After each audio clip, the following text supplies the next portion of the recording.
Hello दोस्तों, स्वागत है आपका एक और नए वीडियो में। आइए कहानी शुरू करते हैं।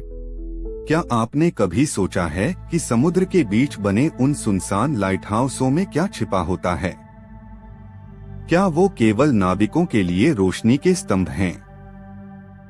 या वहाँ कोई अंधकार भी पल रहा होता है?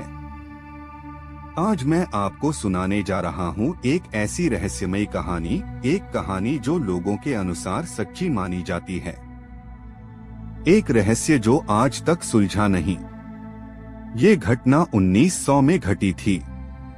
सच क्या है और क्या सिर्फ अफवाह, इसका फैसला आप खुद करें। साल 1900 में स्कॉटलैंड के फ्लैनन आइल्स लाइट हाउस में घटी एक घटना से प्रेरित है, जहां 3 कीपर रहस्यमय तरीके से गायब हो गए थे। उनकी तलाश हुई, लेकिन उनका कोई सुराग नहीं मिला। इस रहस्य को लेकर कई कहानियां बनती रहीं, और उन्हीं कहानियों में से एक ये है। कहानी शुरू होती है 1983 दमन के पास अरब सागर। 3 light house keeper Gopal, Ramesh और विनोद को एक पुराने लेकिन चालू लाइट हाउस पर 15 दिन की ड्यूटी दी गई थी। द्वीप पर जाने के लिए नाव से 2 घंटे लगते थे। वहां न तो मोबाइल नेटवर्क था, न कोई इंसानी आबादी। पहले 2 दिन सब सामान्य रहा। लहरों की आवाज, ठंडी हवाएं और चारों ओर समुद्र, ये सब रमेश को रोमांचक लगता था। लेकिन गोपाल, जो सबसे वरिष्ठ था, कुछ अनमना सा रहता। तीसरी रात जब सब सोने की तैयारी कर रहे थे, तभी ऊपर की मंजिल से जोर की आवाज आई, जैसे किसी ने भारी बूट से जमीन पर चलने की कोशिश की हो। विनोद ने पूछा, यहाँ ऊपर कौन है? हम तीनों तो यहीं नीचे हैं। गोपाल ने कोई जवाब नहीं दिया।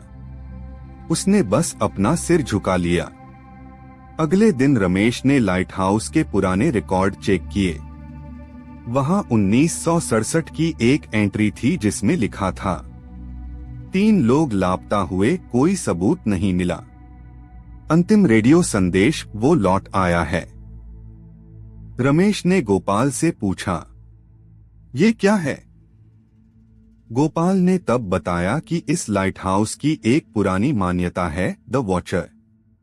एक पूर्व कीपर जो समुद्र में डूब गया था, पर मरने से पहले उसने कसम खाई थी, जब तक हर रात्रि में लाइट नहीं जलेगी, मैं हर रात लौटूंगा।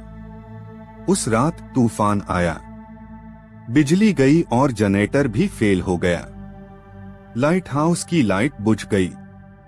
तीनों घबराए हुए थे। तभी एक दरवाजा अपने आप खुला। ऊपर की मंजिल से किसी के चलने की आवाज फिर से आने लगी। लेकिन इस बार वो रुकी नहीं। वो आवाज सीढ़ियों से नीचे आ रही थी। धीरे धीरे, एक एक स्टेप पर। गोपाल ने टॉर्च निकाली और दरवाजे पर रोशनी डाली। वहां कोई नहीं था, लेकिन गीले बूटों के निशान थे। अगली सुबह विनोद गायब था। उसका बिस्तर सही था, पर तकिया गीला था, जैसे किसी ने उसे दबाकर मारा हो। गोपाल टूट गया। उसने कहा, वो लौट आया है। मैंने ही गलती की।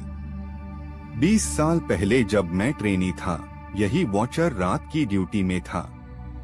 एक रात मैंने उसकी लाइट बंद कर दी थी मजाक में, और वही रात उसकी आखिरी थी। वो डूब गया था। अब वो हमें नहीं जाने देगा। रमेश ने भागने की योजना बनाई, लेकिन रात में जब वो नीचे नाव की तरफ गया, लहरों में कुछ हिला। एक चेहरा, सफेद पर आंखें काली।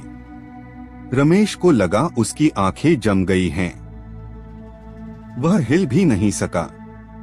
उसी वक्त गोपाल ऊपर से चिल्लाया, लाइट ऑन करो। जब तक रोशनी रहेगी वो दूर रहेगा। रमेश दौड़ा। आखिरी बैकअप बैटरी से उसने लाइट ऑन की। 1 सेकंड के लिए वो चेहरा चीखा और लहरों में समा गया। इस घटना के बाद रमेश ही इकलौता था जो जिंदा बचा। गोपाल ने खुद को उसी रात फांसी लगा ली, शायद पछतावे से।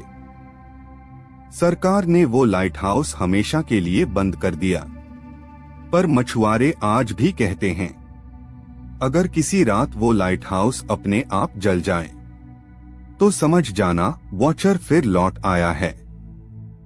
ये कहानी पूरी तरह सच नहीं है, लेकिन 1900 में ऐसी एक असली घटना हुई थी जहां 3 लाइट हाउस कीपर बिना किसी सबूत के गायब हो गए थे। क्या वो मौसम की मार थी या कुछ और? फैसला आपका है। लेकिन अगर अगली बार समुद्र में कोई लाइट हाउस अचानक जल जाए तो समझ जाइए, वॉचर अब भी लौट सकता है। वीडियो पसंद आए तो चैनल को लाइक, शेयर और सब्सक्राइब करना ना भूले।